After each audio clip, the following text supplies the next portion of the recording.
오늘은 이제 잠언 17장을 좀 살펴보겠어요. 잠언 17장은 이제 시작은 사실은 이제 가정에 시작되지만은 또 뭐 다른 것도 많이 나옵니다. 1절로부터 6절 우리가 크게 나눠서 이거는 가정에 대해서 우리가 살펴보죠. 또 7절로부터 15절은 이 존귀한 자 또 미련한 자에 대해서 나옵니다. 그 다음에 세 번째는 16절로부터 20절인데 이건 미련한 자에 대한 얘기가 나오죠. 또 네 번째는 21절부터 28절까지 미련한 자녀를 둔 그 부모님에 대해서 좀 나오고 있습니다. 우리가 이제 이걸 살펴보면서 성경에서 말하는 미련한 자는 뭐냐? 미련한 자는 성경에서 말하는 미련한 자는 첫째는 하나님을 대적하는 자입니다. 대적, 하나님을. 그러니까 하나님을 경외하지 않죠. 경외하지 않죠. 또 하나님 말씀을 듣지도 않습니다.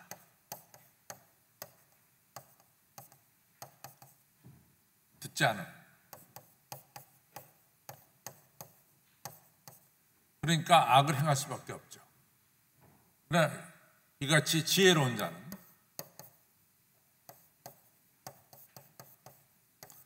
첫째는 하나님을 경외하죠.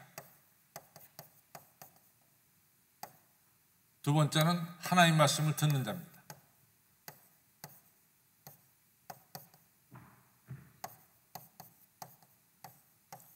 따라서 하나님 말씀대로 사니까 그 모든 일들이 형통하게 되고 또 하늘의 복을 받게 되는 거죠. 미련한 자와 지혜로운 자는 뭘로 갈라지느냐? 뭐 지식이 많고 지식이 없다. 그게 아니라 하나님을 경외하느냐, 하나님을 대적하느냐 이걸로 갈라지는 것을 알 수 있습니다. 따라서 여러분은 지혜로운 자입니까? 미련한 자입니까? 여러분들은 지혜로운 자입니다. 왜? 하나님을 경외하기 때문에. 그렇죠? 네. 저 따라서 하나님을 경외하는 자는 지혜로운 자다. 여러분들은 지혜로운 자입니다. 하나님을 경외하기 때문에. 그래서 미련한 자와 지혜로운 자는 그 사람이 뭐 얼마나 공부를 많이 했느냐 그게 아니라 정말로 하나님을 경외하느냐 또 하나님 말씀을 듣고 사느냐 이것이 지혜롭고 미련한 자가 갈라지는 분기점임을 여러분과 저는 기억해야 됩니다. 따라서 여러분들은 다 하나님을 경외하시기 때문에 여러분은 다 지혜로운 자임을 꼭 기억하시기를 바랍니다. 이제 가겠습니다. 우리 7절 17장 이제 처음부터 가죠.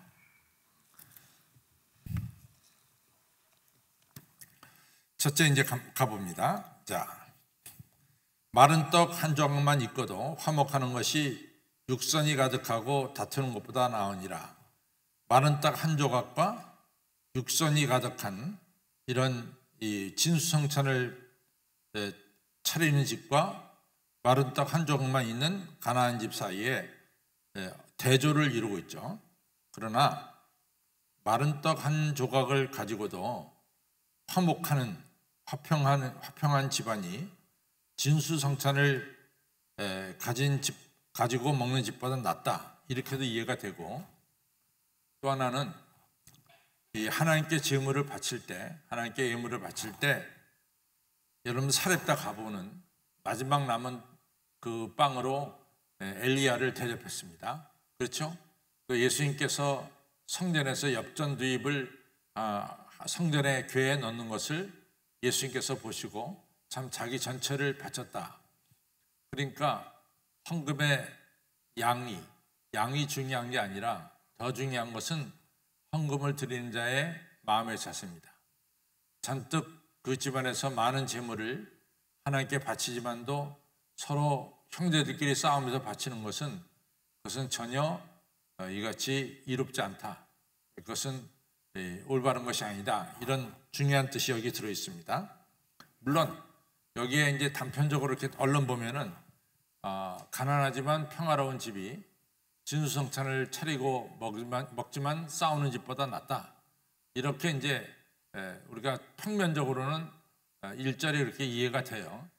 근데 동시에 그 일절을 갖다가 조금 깊이 들어가면은 하나님께 감사함으로 바치는 예물이 비록 작더라도 많은 예물을 드리지만 불평과 원망 속에 드리는 그 사람보다 훨씬 더 복되다. 이런 뜻도 동시에 1절에 들어 있습니다. 그래서 2절로 갑니다. 이 종과 이 주인의 아들은 위치가 상당히 달라요. 그런데 종은, 슬기로운 종은 주인에게 덕을 끼치죠. 그러나 이같이 아들은 아버지에게 여러 가지 근심과 걱정을 줍니다. 그래서 그렇게 될 경우에는 장차 이 슬기로운 종은 그 주인의 아들들처럼 많은 유업을 받게 된다라고 하는 사실을 말씀하고 있습니다. 그래서 슬기로운 종이란 하나님을 경외하는 아들이 되겠죠. 그래서 우리가 요셉을 보면은 요셉이 애굽 땅에서 노예로 종으로 팔려갔어요. 그러나 그가 하나님을 경외하기 때문에 이같이 애굽 나라의 총리 대신이 돼서 애굽을 부강하게 만들고 더 나아가서 자기 가족들을 다 살리는 이런 훌륭한 일을 하게 되는 거죠. 그래서 하나님을 경외하는 슬기로운 종이 얼마나 이같이 중요한가 하는 것을 말하고 있습니다. 3절, 도가니는 은을, 풀무는 금을 연단하거니와 여호와는 마음을 연단하니라. 따라서 여러분과 제가 여러 가지 시련이 있는 것은, 하나님께서 주시는 시련이 있는 것은 여러분과 저를 연단시키는 하나님의 방법입니다. 그래서 여러분과 저에게 사실은 이 환난과 어려움이 있는 것은 우리 하나님의 자녀들은 모든 것이 합력하여 선을 이루기 때문에 그것이 우리에게 덕이 되는 거지, 득되고 덕이 되는 것이지 손해가 되는 게 아닙니다. 그래서 환난과 시련을 겪으면서 여러분과 저는 사도 바울처럼 찌르는 가시를 가지고 살면서 하나님의 은혜를 더욱더 깨닫게 되고 그리스도를 닮아가게 되는 이런 축복의 역사가 있습니다. 그 다음에 4절을 봅니다. 악을 행하는 자는 괴사한 입술을 잘 듣고 거짓말하는 자는 악한 이의 귀를 기울이느니라. 그래서 4절에서 악을 행하는 자나 거짓말하는 자는 똑같은 사람입니다. 악을 행하는 자, 거짓말하는 자는 여기서 같은 사람이에요. 그것을 다르게 말한 거죠. 악을 행하는 자, 또 거짓말하는 자로 이렇게 분리해서 말했지만 사실은 이 악을 행하는 자나 거짓말하는 자는 같은 사람입니다. 이 사람들은 괴사한 입술, 거짓말이라든가 이런 소위 말해서 요즘 말하는 가짜 뉴스 같은 것을 너무나 잘 듣고 악한 여, 거짓말하는 사람들의 말에 귀를 기울이는 이런 사람들입니다. 5절로 갑니다. 5절 상당히 중요해요. 가난한 자를 조롱하는 자는 이를 지으신 주를 멸시하는 자요, 사람의 재앙을 기뻐하는 자는 형벌을 면치 못할 자니라. 참 중요한 말이죠. 여러분들 절대로 가난한 자들을 멸시해서는 안 됩니다. 가난한 자들을 멸시할 때는 누구를 멸시하는 거냐? 가난한 자를 지으신 하나님을 멸시하는 겁니다. 그래서 우리가 이 잠언에 있는 이 말씀은 너무 소중한 말씀이에요. 그래서 절대로 가난한 자들을 이같이 멸시하는 일이 없어야 되고, 또 어려움을 당한 사람들에게 이같이 같이 슬픔과 아픔을 나눌지언정 어려움 당한 자를 보면서 즐겨하는 것은 하나님의 심판을 받는 대상이 되는 겁니다. 그래서 어려움을 당한 사람들 보면 같이 아픔을 나누는 이런 선한 마음을 가지시기를 바랍니다. 6절, 손자는 노인의 면류관이요 아비는 자식의 영환이라. 여기에 이제 뭐가 들어있냐면요, 이 할아버지는 아들과 손자들에게 다 신앙생활을 잘 시켰어요. 그래서 아들도 신앙생활 잘하고 손주들도 신앙생활 잘해요. 그러니까 할아버지, 아버지, 아들이 다 하나님을 경외한단 말이죠. 바로 그러한 그림이 이같이 영광스러운 그림이다 이거죠. 아브라함이 신앙생활 잘했죠. 그 다음 누가 신앙생활 잘했어요? 이삭이 잘했죠. 이삭의 아들 야곱이 잘했죠. 야곱의 아들 요셉이 잘했습니다. 바로 이것이 이 아름다운 가정, 영광스러운 가정의 이 아름다운 모습이다 이거죠. 여러분들 가정에 여러분들도 신앙생활 잘하시고 여러분들 아들, 딸들도 신앙생활 잘하셔야 됩니다. 그 아들, 딸들이 시집장가 가서 손주들 낳았을 때 손주들도 신앙생활 잘해야 되는 거예요. 바로 이 3대를 여기서 말씀하고 있죠. 이렇게 신앙생활 잘하는 이 3대가 아름다운 가정, 영광스러운 가정이 된다라는 사실을 말씀하고 있습니다. 그 다음에 이제 7절로부터 15절 갑니다. 이 미련한 자가 말이죠. 미련한 자가 이 분해의 말, 이게 맞지 않는 말, 미련한 자가 맞지 않는 말을 하는 것도 합당치 않다. 미련한 자는 맞지 않는 말을 할 수도 있어요. 그런데 그것도 합당치 않은데 하물며 이 존귀한 자가 거짓말하는 게 말이 되겠냐 말이지. 이같이 악한 사람이 이 거짓말하는 것도 합당치 않은데 악한 사람이가 저 사람은 거짓말한다. 그렇게 우리가 이같이 생각할 수도 있는데 그러나 악한 자라도 거짓말하는 것이 잘못된 겁니다. 하물며 존귀한 하나님의 아들, 딸들이 거짓말한다는 것은 그것은 있을 수가 없다 이거죠. 그렇죠?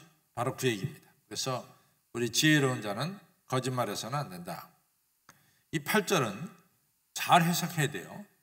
이 8절을 잘못 해석하면은 이게 조금 이 첫째는 이게 우리가 이제 성경을 읽으면서 항상 중요한 것은 하나님은 누구시냐면 하나님은 재판장이십니다. 그래서 하나님 재판장이기 때문에 하나님의 재판은 공의롭고 정의롭습니다. 하나님은 이 재판이 잘못되는 것, 그릇되게 재판되는 것은 하나님께서는 바로 하나님을 모욕하는 것으로 이같이 보고 있어요. 그래서 아시다시피 이 구약에서 보면은 구약에서 이 법정이 썩으면은 그 나라에 종말이 왔다라고 말합니다. 그러니까 교회가 썩고 교회가 타락하고 법정이 타락하면 그것은 그 시대에 그 나라가 종말이 왔다 이런 얘기예요. 그러니까 법원은 이 정의를 실현하는 이 최후의 보루입니다. 또 교회도 마찬가지로 정의를 지키는 그런 기관이 바로 교회예요. 교회와 법정은 구약 성경에서는 같이 나가요. 그래서 이제 우리가 이 성경을 보면은 이 법적인 용어가 성경에서는 많이 나옵니다. 성경에서는 법적인 용어가 그래서 되게 이제 재판을 어디서 하냐면은 성문 앞에서 재판을 하거든요. 그 성문 앞에서 재판할 때 증인이 서고 또 변호하는 사람이 쓰고 근데 재판장은 누구냐면은 바로 하나님이시다라는 것이 성경을 보면 자세히 나옵니다. 그래서 이런 기본적인 것을 딱 가지고 오늘 우리가 읽은 성경을 읽어야 돼요. 그래서 잘못 읽으면은 뇌물을 가지고 이같이 자기에게 이롭게 하는 게 좋은 것이다. 이렇게 이제 해석할 수 있는데 그건 절대로 아닙니다. 절대로 아니고 여기서 이제 뭐냐면은 그 8절에 보면 뇌물은 임자의 보기에 보석 같은즉 어디로 향하든지 형통하느니라. 뇌물을 써야 된다. 이런 뜻으로 이제 잘못하면 이해할 수 있어요. 근데 이건 비아냥거리는 겁니다. 그래, 뇌물 가지고 네가 꼭 형통하겠냐? 이런 뜻입니다. 뇌물 가지고 네가 형통하겠느냐? 좀 이렇게 비아냥거리는 그런 말씀입니다. 하나님께서는 재판에 대해서는 올바른 재판을 내리시는 분이 바로 하나님이십니다. 9절 허물을 덮어주는 자는 살아나는 구한 자요 그것을 거듭 말하는 자는 친한 것을 이간하는 자니라. 그렇죠? 허물은 덮어줘야 됩니다. 허물을 잠깐 말하면은 친한 벗을 이간시키는 이런 잘못된 사람입니다. 여러분들 이 사도행전 16장에 보면은 사도 바울이 빌립보에 가서 복음을 전하죠. 그렇죠? 그때 어떤 일이 일어나냐면은 귀신 들린 여자아이가 사도 바울을 쫓아다니면서 이같이 당신은 하나님의 종이다 이런 이야기를 막 하고 다녀요. 근데 그것이 결론은 뭐냐면 이 사도 바울의 복음 전파를 갖다가 방해하고 있었어요. 그러니까 사도 바울이 더 이상은 견디지 못해서 그 귀신 들린 여자에게 귀신아 나가라 이렇게 합니다. 그래서 더 이상 그 귀신 들린 그 여자 종이 사도 바울을 따라다니면서 복음을 증거하는 것을 방해하지 못하게 했습니다. 그렇죠? 그런데 여기서 우리가 알다시피 상대방의 허물을 덮어주는 자는 사랑을 실천하는 사람이고 상대방의 허물을 자꾸자꾸 언급하는 자는 바로 그 관계를 깨트리는 이간하는 이러한 사람임을 말씀하고 있습니다. 여러분들 주변에 여러분들이 다른 사람의 허물을 알고 있거든 그것을 갖다가 덮어주는 그런 사람들이 되시길 바랍니다. 자꾸자꾸 얘기하는 사람이 아니라 허물을 덮어주는 이러한 사람들이 되시길 바랍니다. 10절 한마디로 총명한 자는 경계하는 것이 매 100개로 미련한 자를 때리는 것보다 더욱 깊이 박히니라. 현명한 자는요 말을 해도 들어요. 말을 해도 들어요. 그러나 미련한 자는 매 100대를 때려도 말을 안 듣는다 그 말이에요. 현명한 자는 말을 듣지만은 미련한 자는 매를 맞아도 말을 안 듣는다 이런 얘기입니다. 그래서 여러분과 저는 하나님의 말씀을 잘 듣는 현명한 자들이 되시기를 바랍니다. 11절 악한 자는 반역만 힘쓰나니 여기서 누구한테 반역하느냐? 아까 말했죠. 악한 자는 하나님을 반역하는 거예요. 하나님을 대적하는 거죠. 악한 자는 하나님을 대적하는 데 힘쓰나니 그러므로 그에게 잔인한 사자가 보냄을 입으리로다. 여기서 잔인한 사자는 죽음의 사자를 가리킵니다. 하나님을 끝까지 대적하는 자는 결국은 죽음의 사자가 그에게 찾아간다 이런 얘기입니다. 그 다음에 우리가 12절 차라리 새끼 빼앗긴 앙콤을 만날지언정 미련한 일을 행하는 미련한 자를 만나지 말 것이니라. 차라리 말이죠. 이 암곰이 자기 새끼를 빼면 굉장히 분노합니다. 그리고 공격적이 됩니다. 그러니까 새끼 빼앗긴 앙콤을 만나지 말아야 돼요. 그럼 그렇게 될 경우에 그 앙콤은 누구도 가리지 않고 공격을 해야 됩니다. 근데 그 앙콤의 새끼 빼앗긴 앙콤보다 더 무서운 건 뭐냐? 미련한 자를 만나는 거예요. 그러니까 미련한 자는 하나님을 무시하는 자는 피하는 것이 지혜입니다. 13절 이 참 중요한 얘기예요. 누구든지 악으로 선을 갚으면 악이 그 집을 떠나지 아니하니라. 악으로 선을 갚는 경우가 있어요. 근데 당장은 좋아 보이지만 그 집에 말이죠. 이 악한 일이 계속해서 일어나는 거예요. 그래서 이제 이 다윗이 그 밧세바를 건들고 그러잖아요. 그리고 밧세바의 남편이 우리아를 암몬 전쟁터에서 죽이잖아요. 죽게 만들잖아요. 그때 그 나단이라는 예언자가 유명한 얘기를 합니다. 내 집에서 칼이 떠나지 않을 것이다. 칼이 떠나지 않을 것이다. 악한 일이 떠나지 않을 것이다. 그러니 이 압살롬이 자기 형을 죽이고 그 다음에 아버지까지 죽이려고 달려든 거 아니에요. 그러니까 우리가 선한 것을 절대로 악으로 갚아서는 안 된다. 그걸 갖다 명심하시기를 바랍니다. 또 이 14절에 다투는 시작은 방축에서 물이 새는 것 같은즉 싸움이 일어나기 전에 시비를 그칠 것이니라.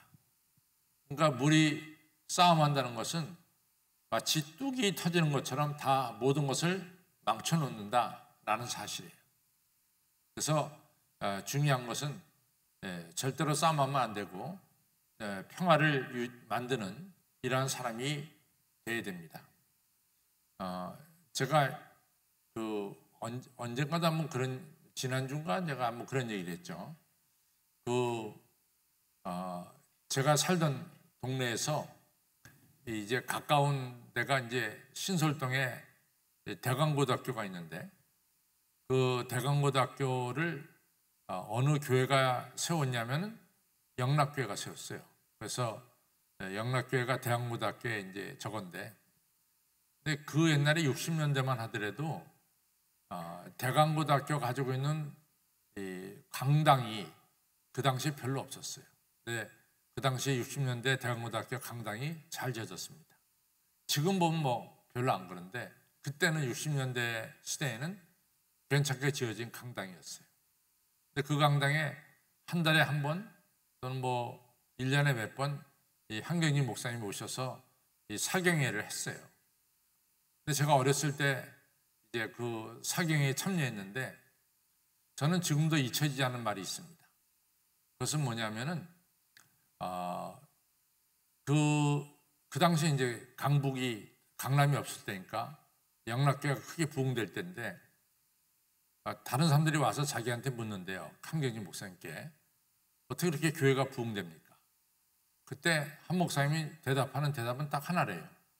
교회가 평안하면 교회는 부흥합니다. 이런 중요한 이야기를 하신 걸 내가 들었습니다. 여러분들, 평화를 힘쓰는 자들이 바로 하나님 나라를 확장시키는 자입니다.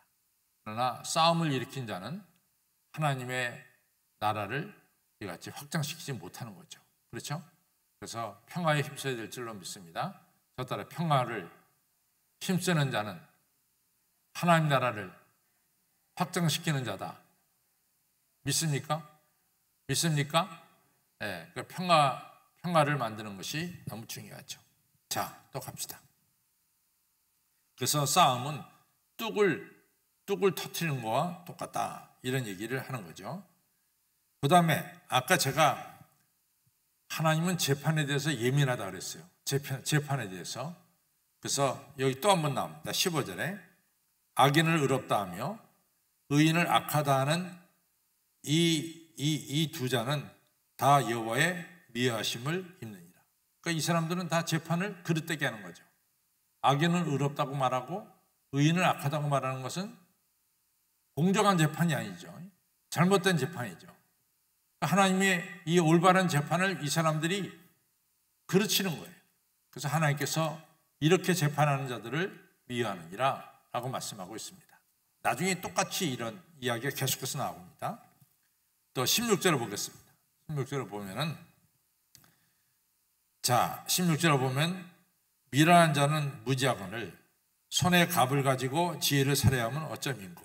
이 얘기는 뭐냐면 지혜, 이 하나님을 경외하는 지혜는 돈 주고 살 수가 없어요. 지혜는 돈 주고 살 수가 없어요. 그렇죠? 이것이 결론입니다. 지혜는 하나님이 주신 선물이에요. 그래서 여러분과 저는 다 하나님을 경외하는 선물을 받은 거예요. 네. 여러분과 저가 나는 하나님 믿고 싶어서 내가 믿었어. 아닙니다. 하나님께서 여러분들과 저의 마음속에 성령으로 감동을 주셔서 여러분들이 성령 감동을 받아 하나님을 섬기는 하나님 백성들이 됐습니다. 여러분들 하나님 섬기는 걸 갖다 돈 주고 살 수가 없어요. 네. 하나님이 보내신 성령을 영접하는 것이 바로 우리가 하늘의 지혜를 얻는 일입니다. 자, 그 다음에 또 갑시다. 17절. 친구는 사랑이 끊어지지 아니하고 형제는 유익한 때까지 위하여 낳느니라. 이게 참 중요한 얘기인데요. 친구가 참 중요해요. 친구가 참 중요한데 또 친구가 여러분들이 위급할 때 그 위급한 것을 도와주는 친구도 있습니다.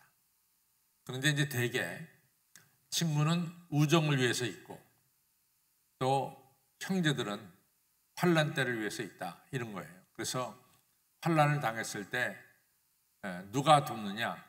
그래서 같은 핏줄이 돕지 않겠냐? 이런 얘기입니다. 그래서 잠언에서는 친구들도 굉장히 중요해요. 우정을 나눠야 되니까. 근데 같은 핏줄은 더 중요해. 왜? 환난을 나갈 때 핏줄이 더우니까. 그래서 물은 피보다 진하다. 이런 이야기가 바로 여기에 해당되는 얘기입니다. 물은 피보다 진하다. 아니, 물은 피보다 진하다가 아니라 피가 물보다 진하다지. 피는 물보다 진하다. 이런 얘기입니다. 예. 얘기해 보니까 틀렸어. 근데 여러분들은 뭐 제가 이렇게 반대로 얘기해도 여러분 다 제대로 알아듣죠? 예, 아멘. 예. 자, 또 갑시다. 그 다음에 갑니다. 예. 그 다음에 18절. 지혜 없는 자는 남의 손을 잡고 그 이웃 앞에서 보증이 되느니라. 미련한 자는 남을 의지하는 자고 하나님 의지하지 않고 또 그 이웃 앞에서 보증을 서는 자들입니다. 보증을 서는 자들. 그게 다 미련한 자들이죠. 19절. 다툼을 좋아하는 자는 죄가를 좋아하는 자예요. 이게 다 지혜 없는 자의 특징이에요. 지혜 없는 자는 하나님보다 사람 의지하고 또 쉽게 남의 보증 서는 자가 되고 또 다툼을 좋아하고 죄가를 좋아하는 자가 다 지혜 없는 자입니다. 그 다음에 자기 문을 높이는 자. 여기서 자기 문을 높인다는 뭐냐면 이게 자기 문을 높이는 것은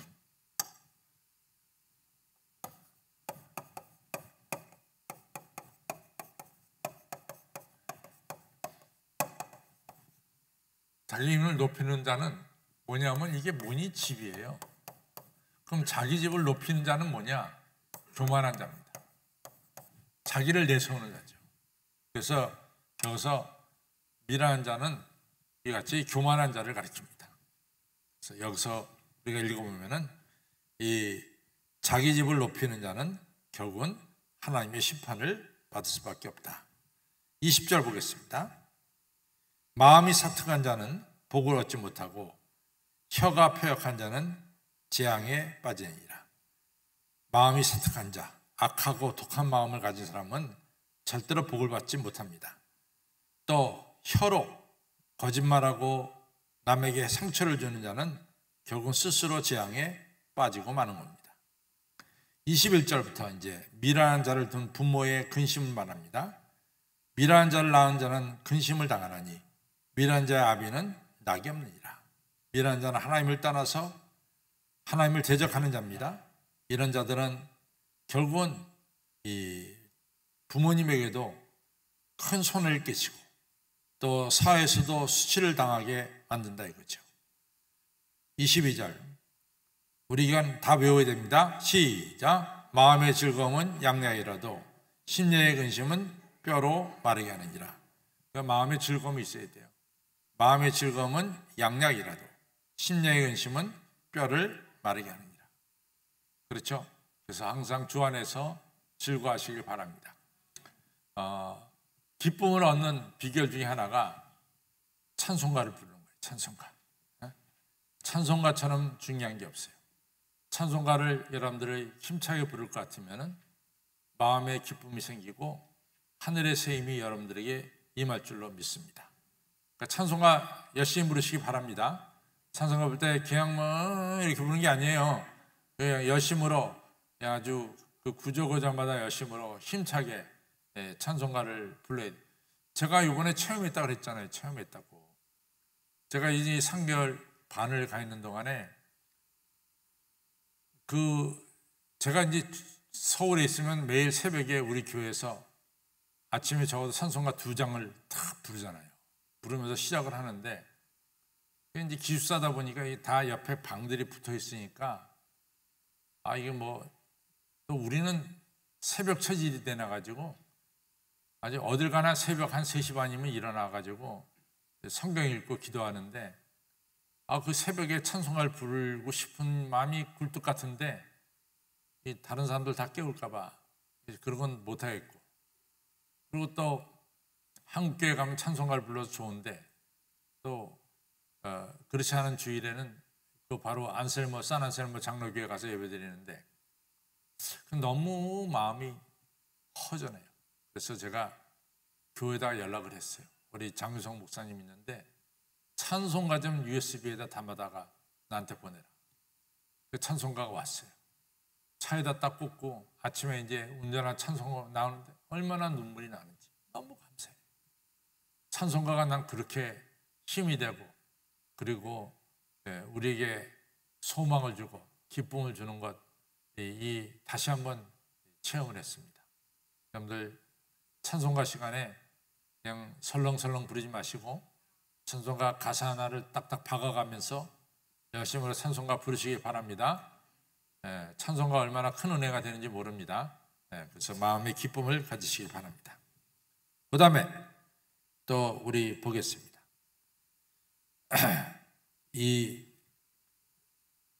우리가 21절이죠. 21절 23절 시작. 악인은 사람의 품에서 뇌물을 받고 재판을, 아까 제가 얘기했죠. 처음에 재판을 굳게 하는 건 아니라고. 그래서 여기 이게 재밌는 표현인데 23절에 악인은 사람의 품에서 뇌물을 받고 할 때 은밀하게 받는 걸 갖다가 사람의 품에서 이렇게 뇌물을 받고 이렇게 표현을 했어요. 성경에서. 이거는 은밀하게 받는 것을 가르쳐요. 그래서 이 악인은 사람의 품에서 뇌물을 받고 재판을 굳게 하느니라. 그건 누구예요? 재판장이신 하나님께 도전하는 거예요. 하나님은 공의로운 재판, 또 정의로운 재판을 하시는 분이 하나님인데 바로 이 하나님의 재판을 하나님께서 재판장에게 맡겼잖아요. 근데 그 사람이 뇌물을 받고 그릇된 재판하는 것은 바로 하나님을 욕되게 하고 하나님께 도전하는 것이다. 그래서 아까 제가 재판을 일부러 따로 띄어서 말씀했습니다. 24절 시작. 지혜는 명철한 자 앞에 있거늘 미련한 자는 눈은 땅끝에. 재밌어요. 지혜는 여러분과 저는 하나님을 눈앞에 보고 있어. 예수님을. 그러니까 우리 눈앞에 예수님이 있단 말이지. 근데 예수님이 없는 사람은 눈앞에 예수님이 없기 때문에 뭐만 쳐다봐? 땅만 쳐다본다는 거예요. 아주 재미있게 표현했어요. 여러분과 저는 예수님이 있기 때문에 앞을 쳐다보고 가. 우리 앞에 예수님이 계시기 때문에. 근데 미련한 자는 예수님이 없으니까 앞을 못 봐. 어딜 봐? 땅만 쳐다보는 거예요. 그렇게 표현을 하고 있습니다. 여러분과 저는 예수님 보는 앞을 바라보는 이러한 사람들입니다. 땅을 쳐다보는 사람들이 아닙니다. 아주 이 잠언서에서 너무나 잘 표현하고 있습니다. 그 다음에 또 갑니다. 또 갑니다. 그 다음에 25절인가요? 네, 25절 시작. 미련한 아들은 그 아비의 근심이 되고 그 어미의 고통이 되느니라. 그러니까 여러분들 자녀를 신앙생활 잘 시키세요. 그러면 여러분들에게 큰 기쁨이 될 줄로 믿습니다. 그러나 우리 자녀들이 신앙을 떠나 살 것 같으면 아비의 근심이 되고 어머니의 고통이 되는 것입니다. 26절도 똑같아요. 이게 재판입니다. 의인을 벌하는 것과 귀인을 정직하다고 때리는 것이 선지 못해요. 왜 의인을 벌합니까? 의롭다고 해야죠. 왜 정직한 자를 때립니까? 정직한 자를 때려서는 안 되죠. 그러니까 이런 것도 다 재판에 관계되는 거예요. 의인을 벌하는 것과 귀인을 정직하다고 때리는 것은 그것은 바른 것이 아니다. 의인은 의롭게 우리가 분명히 돼야 된다라는 사실입니다. 그 다음에 27절 말을 아끼는 자는 지식이 있고 성품이 안전한 자는 명철하니라. 결국은 말을 좀 아껴라고 말이죠. 그래서 28절은 미련한 자라도 말을 좀 아끼면은 지혜로운 자가 되는 것이고 또 그 입술을 닫으면은 슬기로운 사람이 된다라는 얘기입니다. 그래서 우리가 말을 좀 아끼는 이러한 사람들이 되어야 된다. 이렇게 해서 결론을 맺고 있습니다. 결론을 가겠습니다.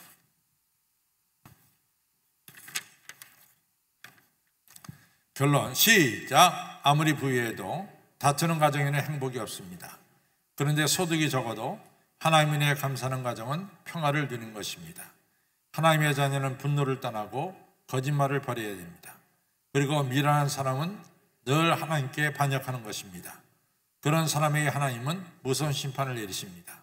어리석은 자는 남의 보증을 서는 자이고 다툼을 좋아하는 자이고 자기 집을 높이는 교만한 사람입니다. 이런 사람에게도 하나님의 심판이 임하는 것입니다. 그리고 마음의 즐거움은 우리의 육신을 건강해 줍니다. 반대로 심령의 근심은 뼈를 마르게 하는 것입니다.